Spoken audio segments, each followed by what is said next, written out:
terror es un género literario y cinematográfico con numerosos seguidores. Este siempre está como fondo de dos modelos y arquetipos que con frecuencia han sido llevados a la literatura y a la pantalla grande: los hombres lobo y los vampiros. Ambos forman parte de nuestro pasado más remoto. Hoy son solo interpretados como simples mitos y leyendas, pero hubo un tiempo en que fueron considerados reales. En ellos existe tanto reflejo de nuestros temores más íntimos que podríamos considerarlos una parte de nosotros mismos. Analizar su simbolismo podría ser un medio para profundizar en nuestro propio inconsciente. ¿Qué es ese atavismo que te llevamos nosotros dentro y que nos lleva al miedo dentro de nuestras madres, ¿no?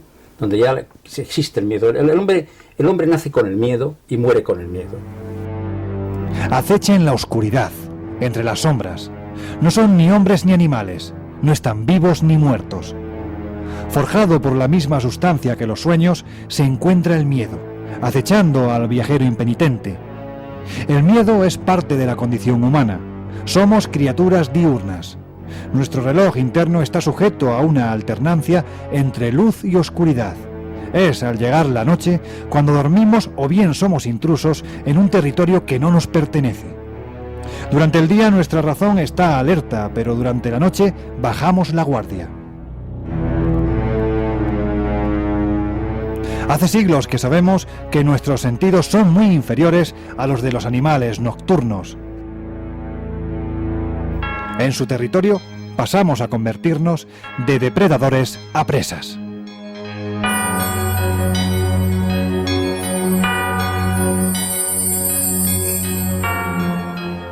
Es más que probable que las historias de miedo fuesen el primer género narrativo de la historia, surgidas ya de las mentes de los hombres prehistóricos. Es probable que aquellos personajes ominosos fuesen proyecciones nuestras, ambivalentes, que expresaban aquello que tenemos y aquello que profundamente deseamos.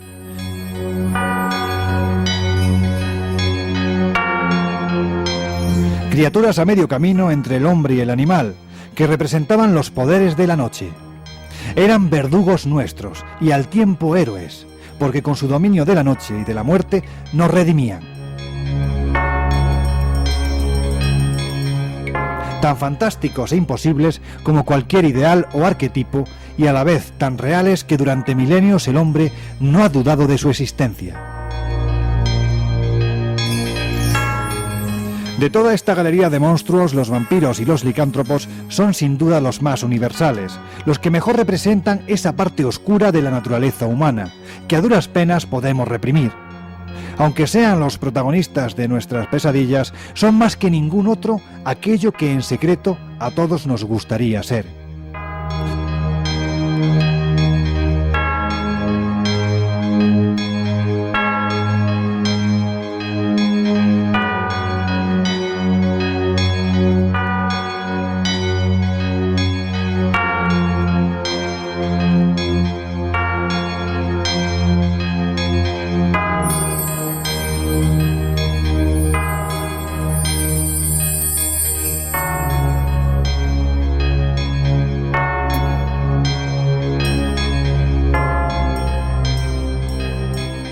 Con la luna llena empieza la transformación del hombre en lobo, un ser temible, sediento de sangre que acecha a su víctima tras un matorral. Durante décadas se ha difuminado la diferencia entre el licántropo y el hombre lobo, pero existen diferencias.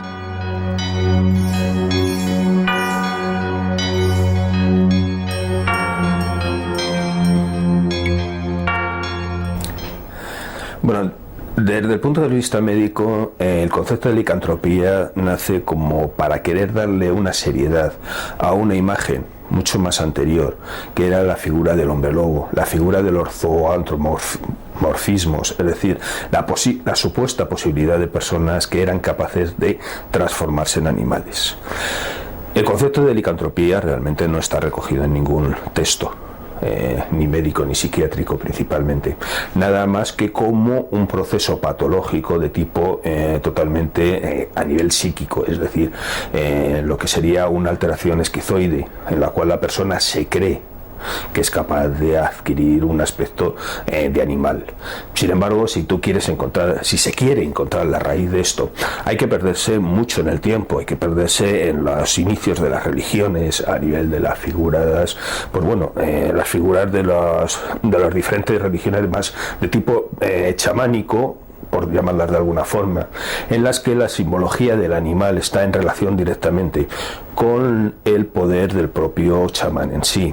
El chamán es una persona que es capaz de caminar entre dos mundos, entre el mundo de los vivos y el mundo de los muertos.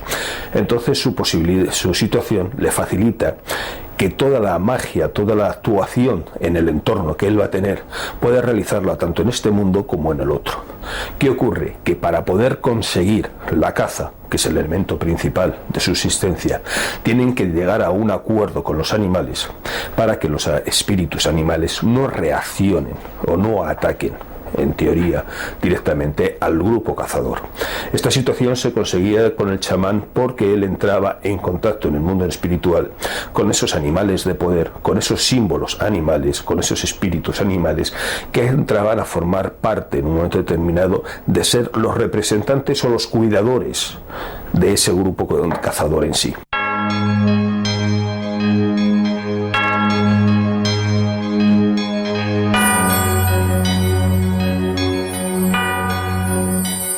En el mito del licántropo, el hombre que se convierte en lobo, se conjugan elementos de índole psicológica y otros puramente antropológicos, relacionados con la experiencia que la especie humana ha ido acumulando a través de su historia.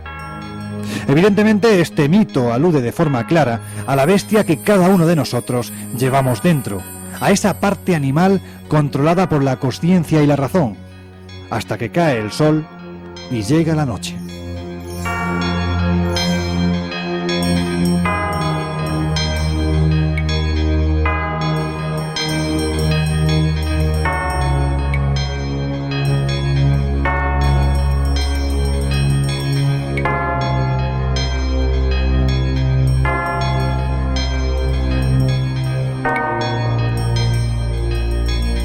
En todas las culturas desde hace milenios, la razón se ha vinculado a la luz y al sol, mientras que los instintos se han vinculado a la noche y a la luna, como máxima expresión de lo nocturno, algo que sigue levantando controversia entre los expertos.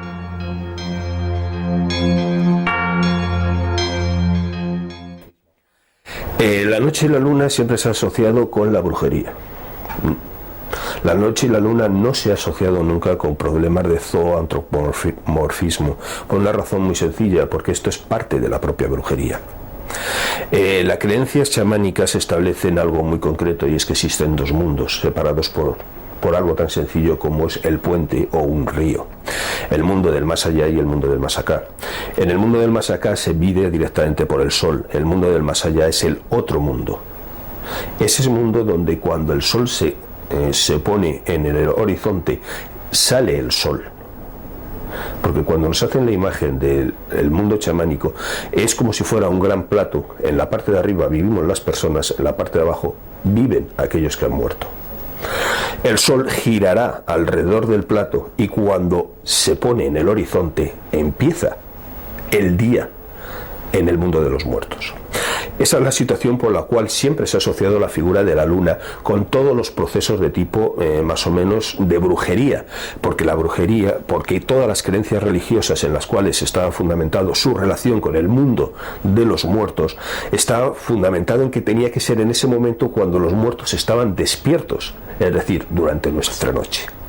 Entonces, todo símbolo, todo proceso que haya en esa situación, en esa creencia religiosa, sea principalmente lo que es, en este caso, la creencia del hombre lobo, la creencia de la formación en los hombres leopardo, los hombres hiena de África, los jaguares en Sudamérica, todas esas figuras siempre van a estar asociadas a la figura de la luna, pero no porque la luna en un momento determinado sea un símbolo de tipo negativo o algo por el estilo, sino por este juego sencillamente de que ellos, el mundo de los espíritus, ese mundo de los espíritus animales que originariamente eran símbolo que representaba esta posibilidad del hombre de entrar en contacto con su parte animal, ese mundo es cuando es de día. Entonces es cuando se puede realizar todos los procesos de comunicación en este mundo y en el otro. Esa es la razón por la cual siempre se ha asociado. El tiempo ha hecho que la ignorancia cambie el concepto y se pierda ese concepto poco a poco, hasta el extremo de que hoy en día se considera que la noche siempre ha sido el elemento maligno, el símbolo de la brujería, cuando los diablos se soltaban, todas estas historias que durante siglos hemos tenido que estar padeciendo, y no es nada más que un problema de eso, de habernos olvidado cuál era la simbología original existente entre la luna y el sol y el mundo de los muertos y el mundo de los vivos.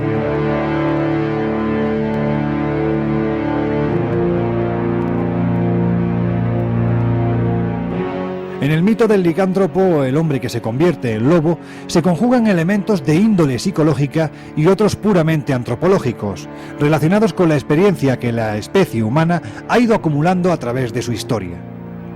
Evidentemente, este mito alude de forma clara a la bestia que cada uno de nosotros llevamos dentro, a esa parte animal controlada por la consciencia y la razón, hasta que cae el sol y llega la noche. En todas las culturas desde hace milenios, la razón se ha vinculado a la luz y al sol, mientras que los instintos se han vinculado a la noche y a la luna, como máxima expresión de lo nocturno, algo que sigue levantando controversia entre los expertos.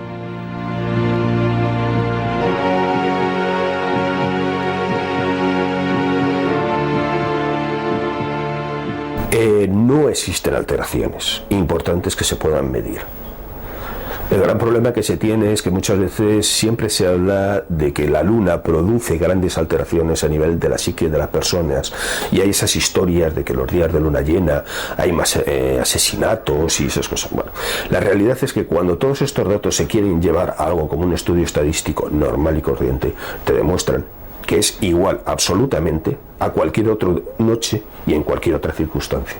La luna llena en particular no altera actividades de tipo psicológico. Sin embargo, la luna sí altera otro tipo de actividades dentro del ser humano, pero son actividades que dependen de alguna manera de otro elemento mucho más importante, que es el de la fecundidad. Sí existen alteraciones, por ejemplo, en un momento determinado, en el número de partos producidos por un coarto creciente en relación al resto de las lunaciones. ¿Por qué? Porque evidentemente el ciclo femenino sí está muy relacionado con las situaciones del ritmo del ciclo lunar, y las alteraciones que se producen dentro del útero, del líquido amniótico donde se localiza el feto en un momento determinado, sí puede llegar a sufrir modificaciones ligeras, mínimas, por la atracción lunar, como una pequeña masa de agua, como puede ser cualquier otra parte en un momento determinado del agua de este planeta.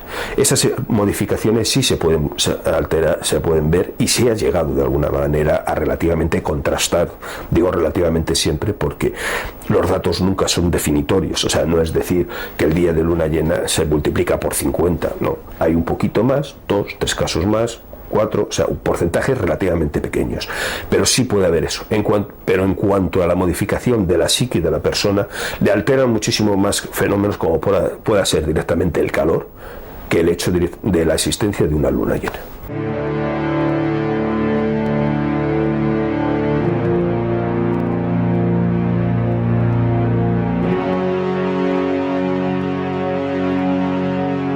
¿Afecta la luna a nuestra conducta? La idea está tan anclada a lo popular que el término lunático se asocia desde hace siglos al enfermo psíquico. Sin embargo, la mayoría de los especialistas niegan esa influencia de la luna sobre el hombre, considerándolo poco más que una simple superstición, pero puede que estén equivocados.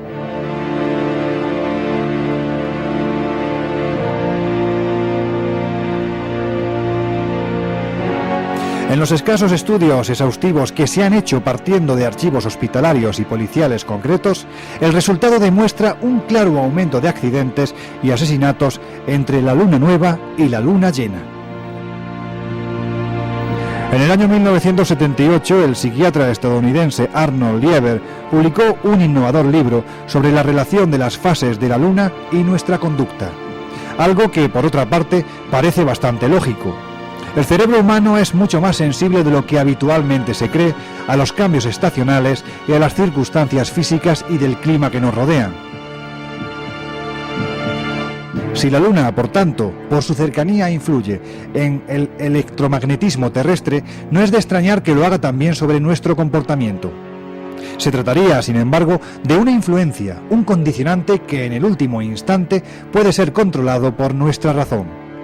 No se trataría, por supuesto, de una metamorfosis como la que experimentaría el hombre lobo, hoy una creencia supersticiosa, inadmisible y absurda, pero hace pocos años considerada una verdad incuestionable, no solo por el pueblo, sino también por instituciones con tanto reconocimiento como la eclesiástica o la judicial.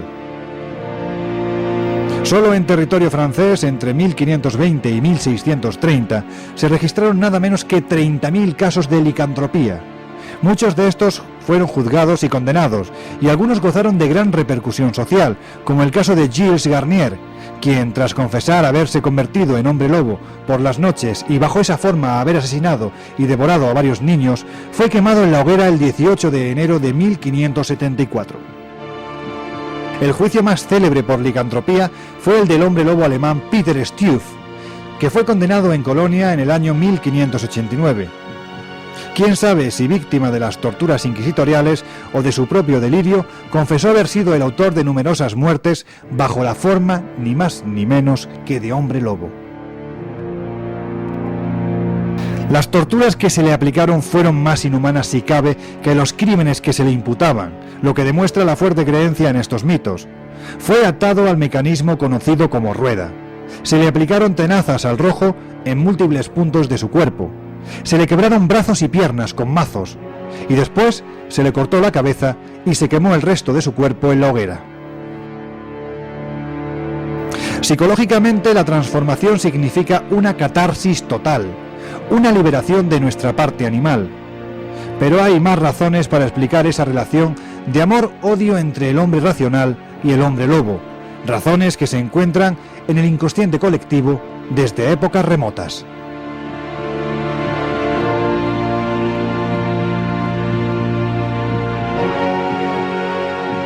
Puede decir que es un arquetipo, ¿no?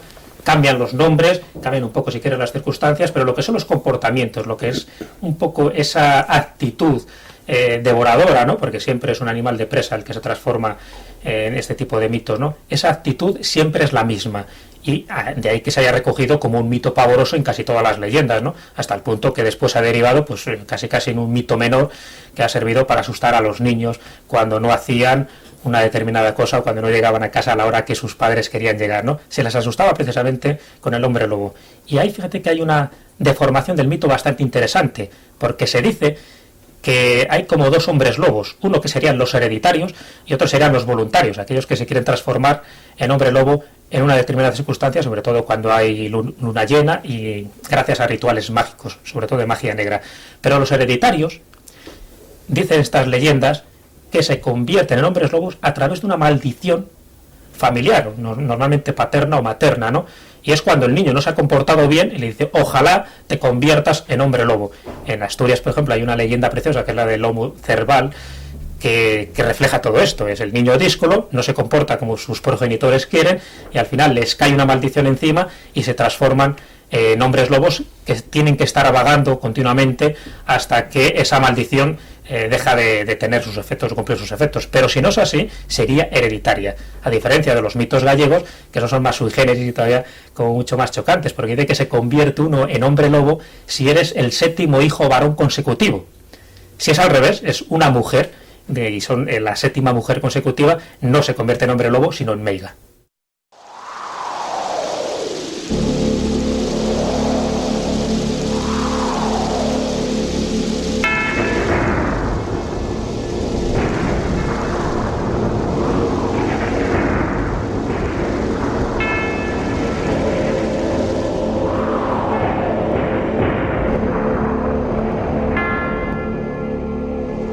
La glaciación influyó sobremanera para que el hombre cambiase sus hábitos alimenticios, abandonando el vegetarianismo y recurriendo a la caza como método de sustento. El lobo se convirtió así en un modelo al que imitar, un ejemplo del que aprender a la hora de cazar. La licantropía se convirtió en un anhelo para los cazadores prehistóricos.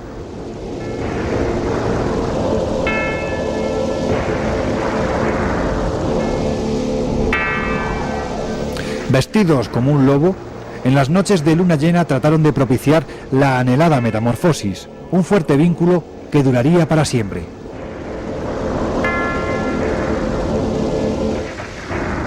Pero una vez que desapareció la glaciación, el hombre se convirtió en agricultor y ganadero, mientras que el lobo continuó siendo un depredador que arremetía contra los rebaños que servían como sustento a los hombres.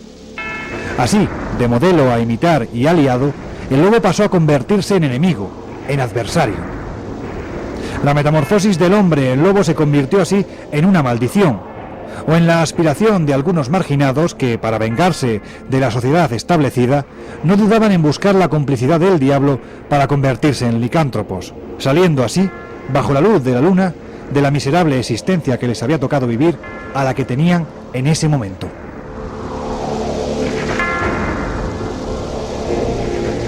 De esta manera el mito quedó diluido en lo histórico y sustentado en lo popular, con un carácter simbólico en el que la transformación del hombre en lobo es, a la vez que una condena, la expresión máxima de la libertad.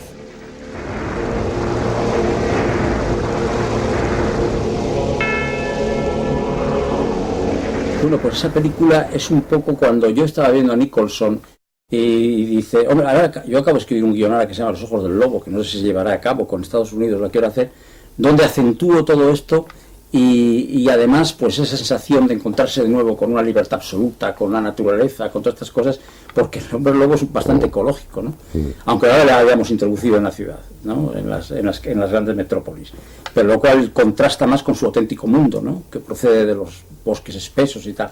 Creo que hay bastantes elementos que explican en gran parte, aparte de que siempre habrá un elemento que nunca conoceremos del todo, pero elementos que más o menos uno pueda, como diría yo, extraer como conocimiento del género. Yo, por ejemplo, primero hay una catarsis evidente. Es decir, los horrores que suceden ahí, saben que a ti no te van a suceder, pero los vampiros y los hombres lobos no existen. O bueno, existen, pero de una manera un tanto peculiar y que habría que discutir. Porque en el origen de toda leyenda hay una verdad, esto está claro, ¿no? Y, por ejemplo, hay un caso muy curioso de licantropía que es el de Adolfo Hitler. Adolfo Hitler era un licántropo clásico. Sus doctores escribían sus fases de licantropía en noches de luna llena, donde se volvía medio loco en su despacho, mordía las alfombras, babeaba, destrozaba los libros y además cuando amanecía y acababa la luna llena firmaba las más terribles sentencias que se pueden imaginar. Se transforma en hombre lobo solo los viernes que cae luna llena, no otros días. ¿El por qué?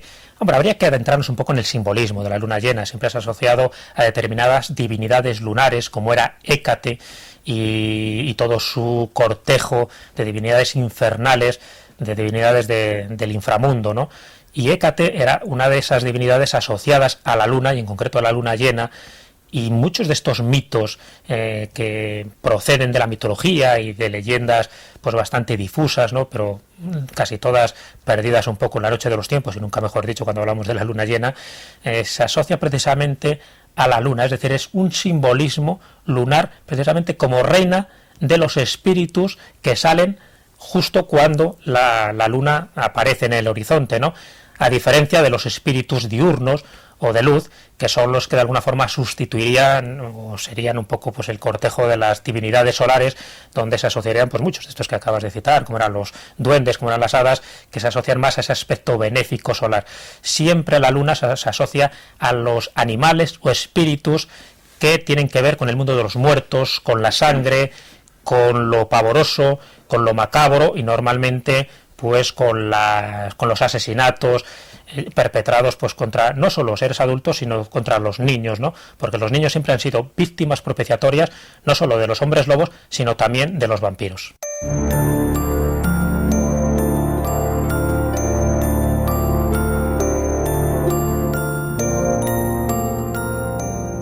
Pero si el hombre lobo es uno de los personajes más famosos relacionados con la noche y la oscuridad, no lo es menos la figura del vampiro. En la imaginación popular hay una zona intermedia entre la vida y la muerte, un lugar en el que los muertos no están vivos, pero tampoco han cruzado al otro lado. Un terreno de nadie dominado por los conocidos como no muertos. No pueden ser considerados fantasmas porque poseen un soporte físico, pálido y sin vida, pero en el que no ha comenzado a hacer mella la putrefacción. Cadáveres que siguen habitados por una parte del alma, aquella que queda después de extirpar todos los códigos morales del hombre, la parte, en definitiva, más oscura de todos nosotros. Los no muertos son seres que fueron humanos, pero que, por alguna razón, fueron rechazados en esta y en la otra orilla de la muerte. Criaturas presentes en el folclore y la mitología de los más antiguos pueblos del mundo, la expresión de un odio profundo hacia los seres humanos, bebedores de sangre insaciable o devoradores de niños. Según las leyendas griegas, estos no muertos eran las Lamías, vampiras nocturnas que tomaron su nombre de la amante de Zeus, a la que Hera, esposa de este dios, transformó en monstruo.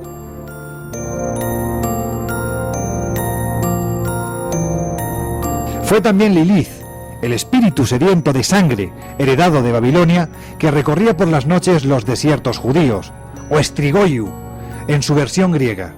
Y así aparecen bajo múltiples nombres y formas en todas las tradiciones.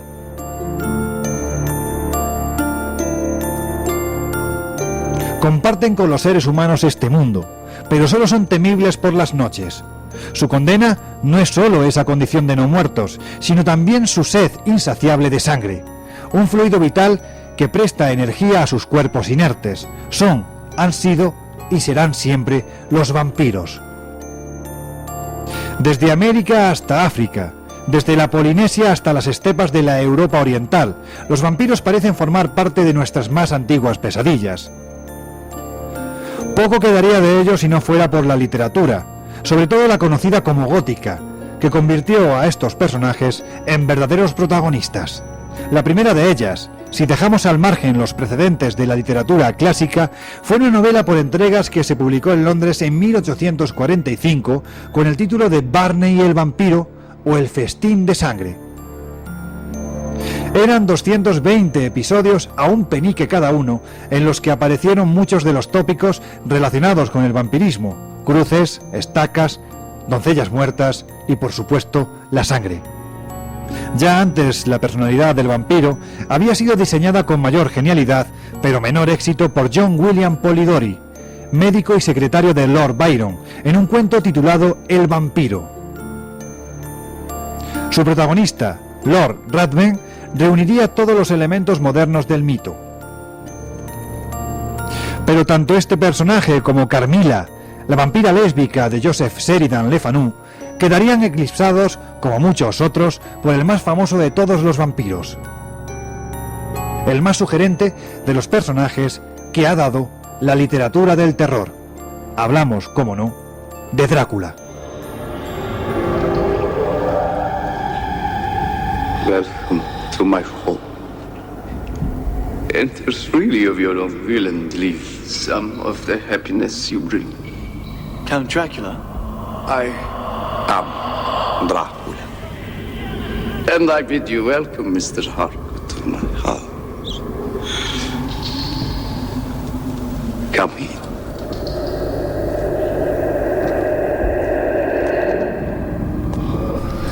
El autor de Drácula, Bram Stoker, consiguió lo que no pudieron sus antecesores: dotar de la dignidad necesaria a la figura del vampiro. Este no deja de ser víctima de su destino y lo asume honorablemente. Su sed es más simbólica que nutritiva, porque la sangre no es más que la vida misma. En el beso del vampiro se toma el alma, se succiona la voluntad de ser. Drácula no es el villano típico de toda la vida, es el máximo seductor. Sus víctimas se entregan a él completamente extasiadas.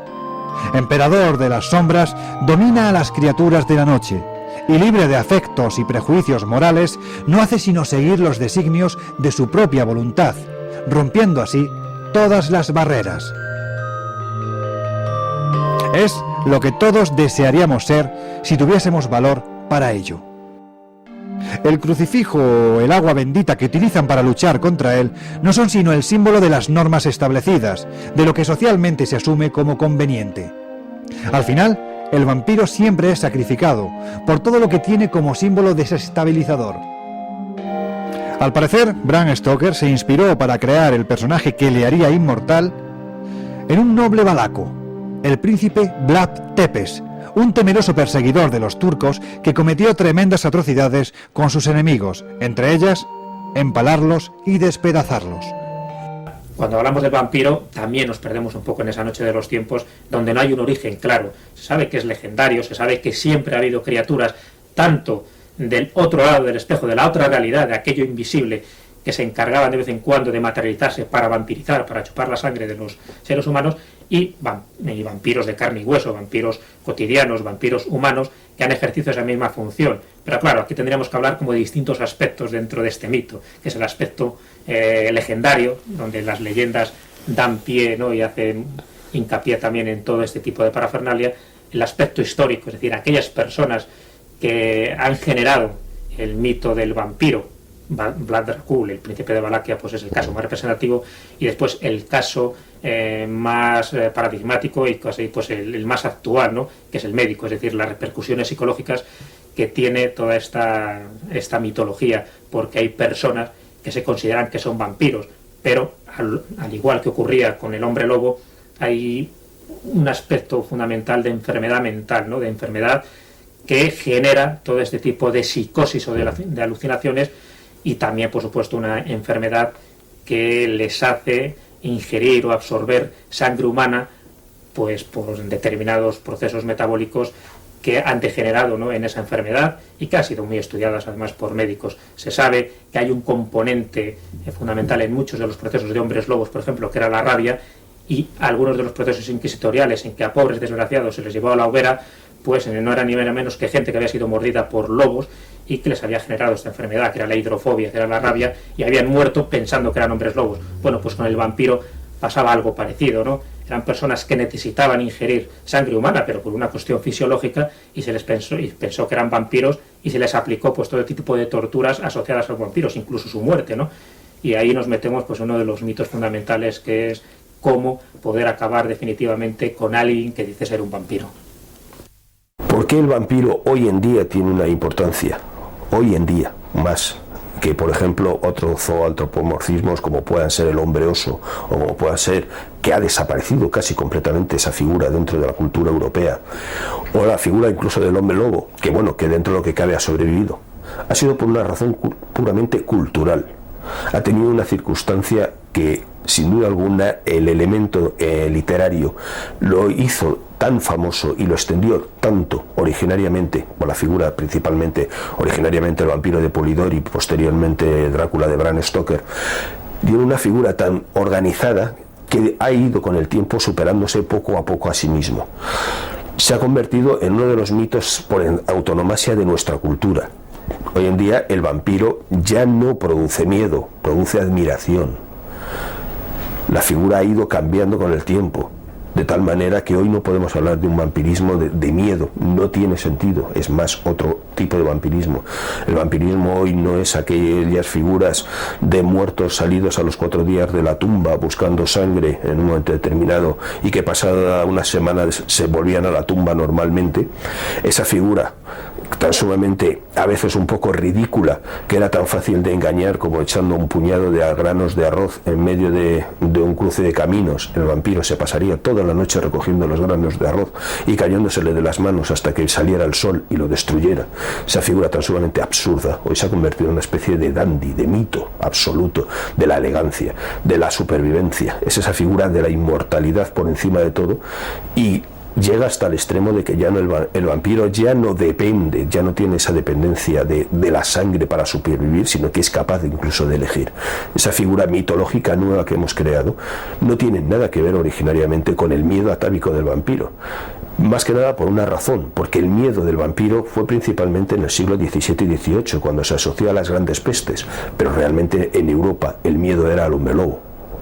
Porque ese sí se vivía, el lobo sí se vivía, era un miedo continuo, era una lucha continua dentro de las ciudades y dentro de los pueblos. El lobo podía crear la muerte en cualquier momento. Lo otro era un símbolo que, bueno, que en un momento determinado tuvo más o menos su gracia y su extensión, y sobre todo su extensión gracias al elemento literario, nunca el miedo real de otro tipo.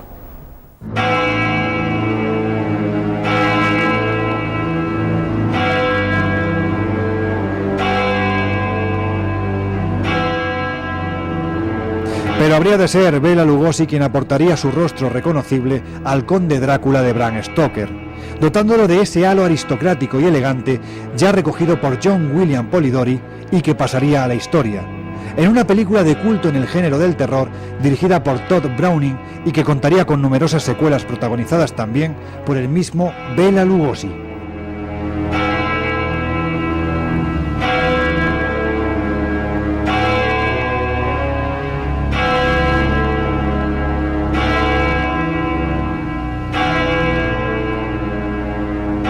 Años después, en plena efervescencia de la productora británica de cine de terror Hammer, fue Christopher Lee quien popularizó el personaje para la pantalla grande.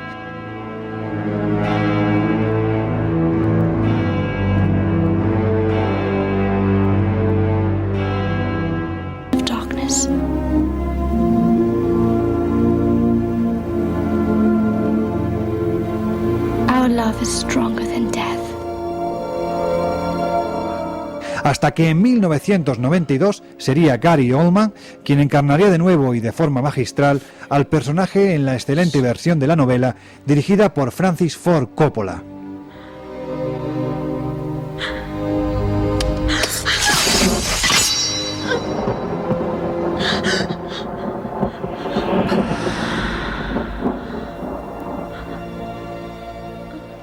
Y es que el género del terror, como la sed de sangre del vampiro y los aullidos del hombre lobo, están destinados a no desaparecer jamás.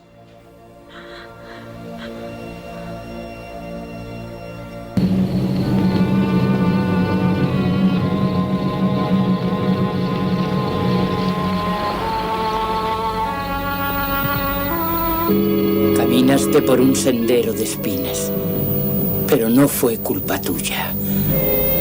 Así como la lluvia empapa la tierra y el río muere en el mar, así camina el hombre hacia su fin predestinado. Tus sufrimientos han terminado. Ahora descansas por fin en la paz